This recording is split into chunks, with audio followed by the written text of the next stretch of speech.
السلام علیکم ورحمۃ اللہ وبرکاتہ۔ بھائی کیسے ہیں آپ سب؟ ٹھیک ٹھاک ہے؟ ویلکم بیک کہتے ہیں اپنے چینل پر، اور چینل کا نام ہے عطار کے رسالے۔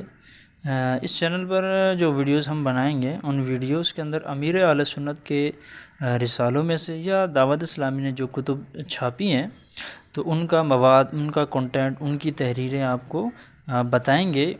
تو یہ ایک دینی چینل ہے اور ہم آپ کو اسلامک پوائنٹ آف ویو سے انفارمیشن دیں گے۔ تو آج جو ہم نے کتاب منتخب کی ہے، اس کتاب کا نام ہے منتخب حدیثیں، اور اس کے جو مؤلف ہیں حضرت علامہ عبد المصطفیٰ اعظمی رحمۃ اللہ تعالیٰ علیہ ہیں۔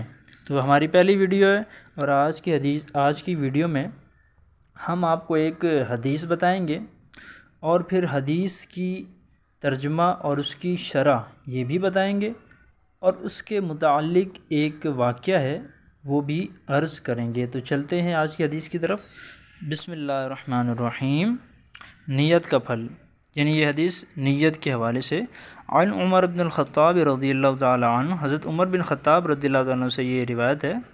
قال، وہ کہتے ہیں، قال رسول اللہ صلی اللہ تعالی علیہ وسلم، اللہ کے رسول صلی اللہ تعالی علیہ وسلم نے فرمایا، انما الاعمال بالنیات، اعمال کا ثواب نیتوں پر ہے، وَإِنَّمَا لِإِمْرٍ مَّا نَوَىٰ، اور انسان کے لیے وہ ہے جس کی اس نے نیت کی۔ فمن كانت ہجرتہ الی اللہ ورسولہ، تو جس کی ہجرت اللہ اور اس کے رسول کی طرف ہے، فہجرتہ الی اللہ ورسولہ، تو اس کی ہجرت اللہ اور اس کے رسول ہی کی طرف ہے۔ ومن كانت ہجرتہ الی دنیا یصیبها او امرأة یتزوجها فہجرتہ الی ما ہاجر الیہ۔ یہ حدیث بخاری و مسلم دونوں کے اندر موجود ہے۔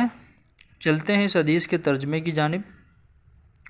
حضرت عمر بن خطاب رضی اللہ تعالیٰ عنہ سے روایت ہے کہ انہوں نے کہا کہ رسول اللہ عز و جل صلی اللہ تعالیٰ علیہ وآلہ وسلم نے فرمایا کہ تمام اعمال کا ثواب نیتوں سے ہے، اور ہر آدمی کے لیے وہی ہے جو اس نے نیت کی۔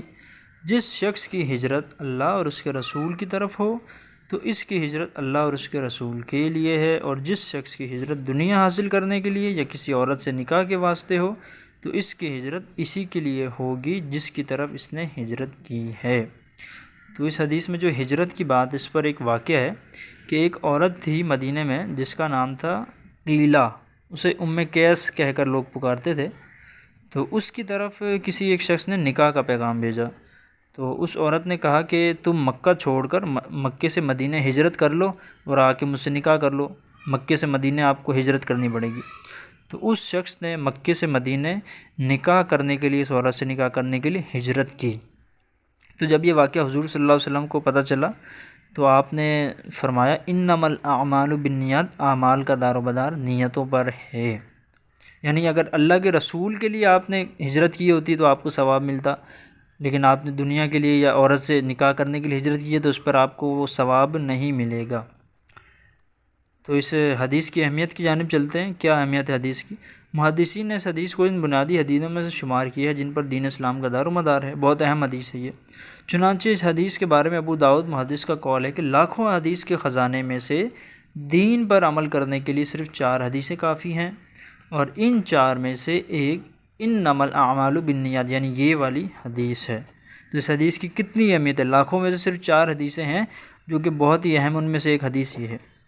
حضرت امام شافعی اور حضرت امام احمد رحمۃ اللہ تعالیٰ علیہ نے فرمایا، اس حدیث میں علم دین کا 1/3 حصہ ہے، کیونکہ دین کے اعمال 3 ہی قسم کے ہیں: قلب کے اعمال، زبان کے اعمال اور باقی اعضاء کے عمل۔ قلب کے اعمال سے مراد دل کے اعمال، یعنی دل میں نیت کرنا، دل میں اللہ کی بڑائی ہونا، ٹھیک ہے۔ زبان کے عمل کیا؟ تسبیح کرنا، سبحان اللہ پڑھنا وغیرہ، ٹھیک ہے۔ اور باقی اعضاء کے عمل کیا؟ رکوع کرنا، سجود کرنا، حج کے ارکان ادا کرنا، یہ سارے اعضاء کے اعمال ہیں۔ اور اس حدیث میں نیت کا ذکر ہے، ٹھیک ہے نا، نیت کا۔ عام طور پر محدثین کرام اس حدیث کو اپنی کتابوں کی شروع میں لکھتے ہیں، جس کا مقصد یہ ہوتا ہے کہ اپنے نفس کو اس بات پر متنبع کرنا چاہتے ہیں کہ وہ اپنے عمل تصنیف و تالیف میں اپنی نیتوں کو درست کر لیں۔ یعنی محدثین کرام اپنی جو حدیث کی کتابیں لکھتے ہیں تو اس کے شروع میں اس حدیث کو ذکر کرتے ہیں، کیونکہ اس میں نیت کا ذکر ہے، تاکہ وہ اچھی نیتیں کر لیں، کہ بھائی کتاب لکھنے سے پہلے اچھی نیتیں کر لیں۔ اس لیے تو ہمیں بھی اچھی اچھی نیتیں کرنی چاہیے، چاہے ہم پانی پی رہے ہیں تو اس سے پہلے اچھی اچھی نیتیں کریں، کھانا کھا رہے ہیں اچھی اچھی نیتیں کر لیں کہ بھائی کھانا بسم اللہ پڑھ کر کھاؤں گا، ایک گھٹنا اٹھا کر ایک گھٹنا بچھا کر سنت کے مطابق کھانا کھاؤں گا، 3 انگلیوں سے نوالے بنا کر کھاؤں گا، آخر میں جو ہے وہ اللہ پاک کا شکر ادا کروں گا۔ اس طرح ملاقات کے لیے کسی سے جا رہے ہیں یا کوئی بھی کام کر رہے ہیں تو اس میں اچھی اچھی نیتیں کر لیں، کیونکہ نیت جتنی نیتیں کرتے ہیں اتنا زیادہ ثواب ملے گا۔ اب نیت کی تعریف جانتے، نیت ہے کیا؟ دل کے قصد و ارادے کو نیت کہتے ہیں، اور اس حدیث میں نیت سے مراد خداوند تعالیٰ کی خوشنودی اور اس کے دربار میں تقرب حاصل کرنے کا قصد و ارادہ ہے۔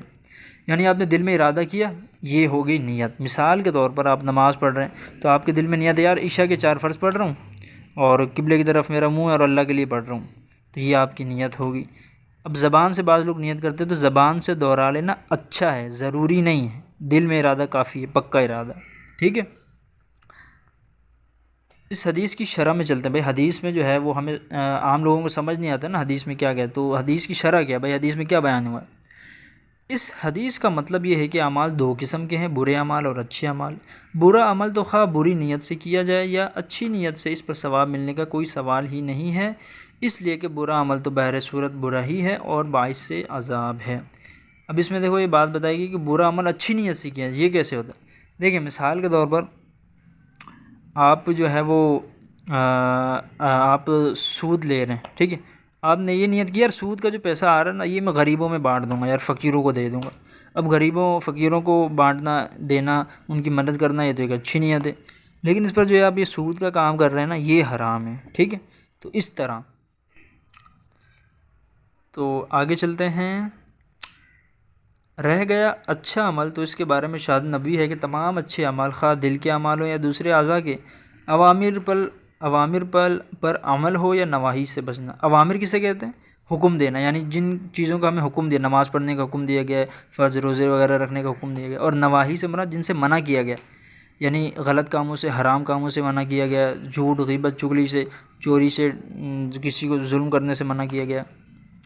عبادت کے اعمال ہوں یا عادات کے، ان سب اعمال پر ثواب اسی وقت ملے گا جب ان اعمال کو تقرب الہی اور رضا الہی طلب کرنے کی نیت سے کیا جائے۔ یعنی کوئی بھی اگر آپ نیک کام کر رہے ہیں نا تو ثواب تبھی ملے گا جب اس میں آپ کی نیت ثواب کی ہوگی، اللہ کی رضا کی نیت ہوگی۔ مثال کے طور پر آپ راستے پہ جا رہے تھے، آپ کو ایک فقیر نظر آیا، غریب نظر آیا، آپ نے جیب سے پیسے نکال کے دے دیے، نیت پتہ نہیں تھی نہیں تھی کچھ پتہ نہیں، اب آپ نے نیت نہیں کی تھی، بس غریب دکھا آپ نے پیسے نکال کے دے دیے، اب آپ نے نیت تو کی نہیں تھی ثواب کی، اللہ کی رضا کی نیت ہی نہیں کی، تو اس پر آپ کو ثواب نہیں ملے گا۔ اب دوسرا سینیریو سمجھا، آپ راستے میں جا رہے، غریب آپ کو نظر آئے، فقیر نظر آئے، آپ کے دل میں پتہ یار میں اس کو نا اس کی مدد کر دیتا ہوں تو مجھے اللہ پاک کا رضا حاصل ہوگی، اللہ پاک مجھے ثواب دے گا، نیکیاں ملیں گی، تو آپ نے جیب سے نکال کے اس کو دے دیا۔ اب آپ کی دل میں نیت تھی تو اب آپ کو اس کا ثواب ملے گا۔ اب آگے چلتے ہیں۔ اگر معاذ اللہ کوئی عمل خواہ وہ کتنا ہی اچھے سے اچھا عمل کیوں نہ ہو خدا کی خوشنودی کی نیت سے نہ کیا جائے، بلکہ ریاکاری یا شہرت یا لذت نفس یا کسی اور غرض فاسد کی نیت سے کیا جائے، چاہے وہ فرض و واجب و سنت و مستحب ہو کیوں نہ ہو، مگر ہرگز پر کوئی اجر و ثواب نہیں ملے گا بلکہ الٹا نقصان، ایمان اور عذاب جان کا باعث ہے۔ یعنی کوئی نیک عمل ہے، اچھا عمل ہے، لیکن دکھاوے کی نیت سے کر رہے ہیں، بھئی آپ نماز پڑھ رہے ہیں، نفلیں پڑھ رہے ہیں، اس لیے پڑھ رہے ہیں کہ یار لوگ مجھے دیکھیں، یار میری واہ واہ ہوگی، میری شہرت ہوگی، یا آپ صدقہ دے رہے ہیں، مال بانٹ رہے ہیں، غریبوں کو میں بانٹ رہے ہیں، مسجد میں چندہ دے رہے ہیں، اس نیت سے دے رہے ہیں یار لوگ مجھے دیکھیں گے، بولیں گے بڑا سخی انسان ہے یار، بڑا لوگوں کی مدد کرتا ہے، شہرت ہوگی، واہ واہ ہوگی، اس نیت سے عمل کرے گا چاہے وہ نیک عمل کیوں نہ ہو، دکھاوے کی نیت سے، تو اس پر ثواب نہیں بلکہ عذاب ملے گا، ٹھیک ہے۔ تو یہ حدیث کی شرح ہوگی۔ اب اس نیت کے حوالے سے ایک حکایت ہے، یعنی ایک واقعہ ہے۔ ایک بزرگ تھے، اس کے 2 مرید تھے، 2 ڈسائپلس تھے۔ تو ایک مرید نے کیا کیا، مسجد کے باہر ایک کھونٹی گاڑ دی، جس کو ہم پنجابی میں کہتے ہیں قلعہ ٹھوک دیا اس نے، تو وہ چلا گیا۔ اب اس بزرگ کا دوسرا مرید ہے، اس نے دیکھا یار راستے میں قلعہ ٹھکا ہوا ہے، کوئی گر ور جائے، اس نے قلعہ اکھیڑ دیا، ٹھیک ہے، قلعہ اکھیڑ دیا۔ اب لوگوں کو یہ بات پتہ چلی، لوگوں نے حضرت کو عرض کی بھئی آپ کے مریدوں نے یہ کام کیا۔ اب حضرت کشف والے تھے، حضرت تو حضرت نے کہا کہ بھائی کشف کے مراقبہ کیا، اور مراقبہ کرنے کے بعد لوگوں سے کہا کہ بھائی ان دونوں کو برابر ثواب ملا ہے۔ لوگوں نے عرض کی کیسے ثواب ملے گا؟ دونوں نے بالکل اپوزٹ کام کیا، الگ کام کیا، ایک نے قلعہ ٹھوکا، ایک نے اکھیڑ دیا، یہ تو بالکل الگ الگ کام ہو، دونوں کو کیسے ثواب مل گیا؟ تو بزرگ نے اپنے دونوں مریدوں کو بلایا، پہلے مرید سے پوچھا بھائی تم نے قلعہ کیوں ٹھوکا؟ اس نے کہا کہ یہاں مسافر لوگ آتے ہیں، اپنے اونٹ لے کر آ رہا ہوتا ہے، کوئی جو ہے وہ گھوڑا لے کر راستے سے جا رہا ہوتا ہے، بھائی مسافر ہوتے ہیں، تو وہ ان کو مسجد نظر آتی ہے تو وہ جانور اپنا چھوڑ دیتے ہیں باہر اور مسجد میں نماز پڑھتے ہیں۔ تو ان کو نماز کے دوران یہ ڈر لگا رہتا ہے کہ بھائی میرے جانور پتہ نہیں باہر کھڑے ہیں یا بھاگ گئے ہیں، تو خضوع سے نماز نہیں پڑھ پاتے۔ تو میں نے قلعہ اس لیے ٹھوک دیا کہ لوگ اپنے جانور یہاں باندھیں گے، مسجد میں آ کر سکون سے نماز پڑھیں گے۔ تو یہ ایک اچھی نیت تھی اس کی، ٹھیک ہے۔ دوسرے مرید سے پوچھا بھائی تم نے قلعہ کیوں کھوڑا؟ اس نے کہا کہ اس مسجد میں کچھ نابینا لوگ بھی آتے ہیں، یا رات کا ٹائم ہوتا ہے تو کسی کو قلعہ نظر نہیں آئے گا، ٹھک وک جائے گا، اس بیچارے کو تکلیف ہو جائے گی، نقصان ہو جائے گا، تو مسلمانوں کو تکلیف سے بچنے کے لیے میں نے اس کو کھیڑ دیا تھا۔ تو اس کی نیت بھی اچھی تھی مسلمانوں کو تکلیف سے بچانے کی، تو اس پر اس لیے ان کو دونوں کو ثواب ملا۔ تو ہمیں اس حدیث سے ملتا ہے کہ ہمیں بھی اچھی اچھی نیتیں کرنی چاہیے، اور آپ جتنے بھی اعمال ہیں ان کو نیک نیتوں کے ساتھ کرنا چاہیے کہ اعمال کا دار و مدار نیتوں پر، جتنی اچھی نیتیں آپ کریں گے اتنا ثواب آپ کو زیادہ ملے گا۔ کسی سے ملاقات کے لیے جا رہے ہیں، کھانا کھا رہے ہیں، پانی پی رہے ہیں، گھر میں داخل ہو رہے ہیں، گھر سے جا رہے ہیں، مسجد کی جانب جا رہے ہیں، تو اس پر آپ اچھی اچھی نیتیں کریں۔ اچھا، تو یہ کتاب آپ دعوت اسلامی کی ویب سائٹ www.dawatاسلامی سے بھی ڈاؤن لوڈ کر سکتے ہیں، اس کے علاوہ دعوت اسلامی کسی مکتب سے بھی خرید سکتے ہیں۔ تو کسی اگلی ویڈیو میں کسی نئی تحریر کے ساتھ ملیں گے، تو ثناء اللہ کو اجازت دیجیے۔ السلام علیکم ورحمۃ اللہ وبرکاتہ۔